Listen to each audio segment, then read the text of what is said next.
Hola, señor.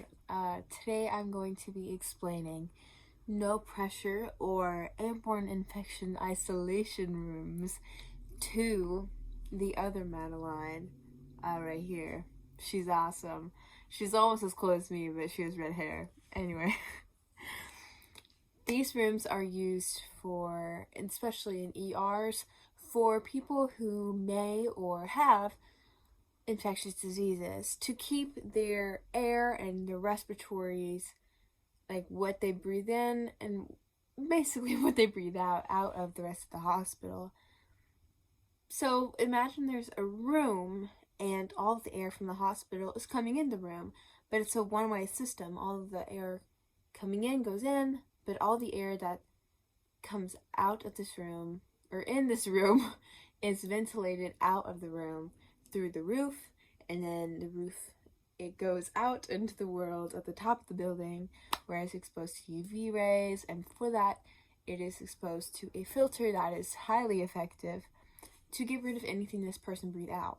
So the problem comes with the development. It was developed for immunocompromised patients of bone marrow transplants, and the problems with the construction comes with the cracks in the walls and the outlets and the floorboards and the ceilings. Everything has to be caulked, and that's a problem in the hospital because there's so much water everywhere with mopping and I don't know, just really just hospital things. There's liquids everywhere, I feel like, when I go to the hospital. So yeah, it's really difficult to maintain, especially caulk, which molds easily.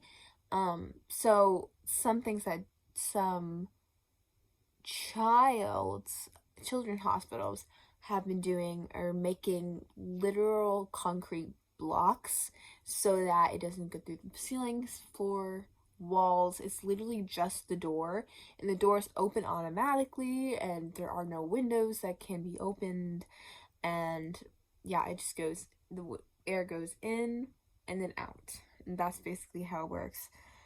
And if there are no more, okay, so most hospitals try to do a 1-to-1 ratio, nurse to patient, but obviously with COVID-19 things have been insane, and nurses have been getting, like, I don't know, a 10-to-1 ratio, patients to nurses. Yeah.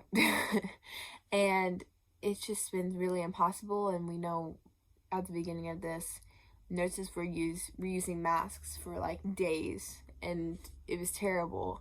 But see, it's like all of that just kind of went out the window, and that wasn't possible, and people in the hospitals were overly capacitated, and I'm tired.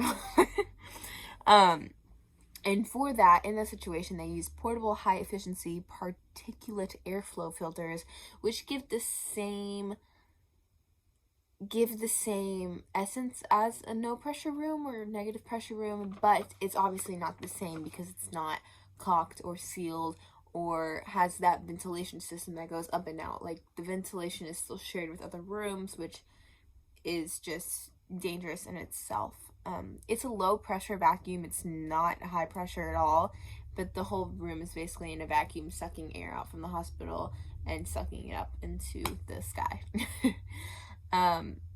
So yeah, only 2 to 4% of rooms in the United States, hospital rooms, are equipped to be a no pressure room, and many of them aren't exactly what's needed. Like, they're not sealed properly at all.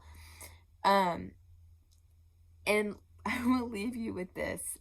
You need to be sucking out more air than the room is taking in, 30 to 40% more at any given moment. So that's what I'll leave you with. Madeline says good night. I say good night. It is very late. Good night.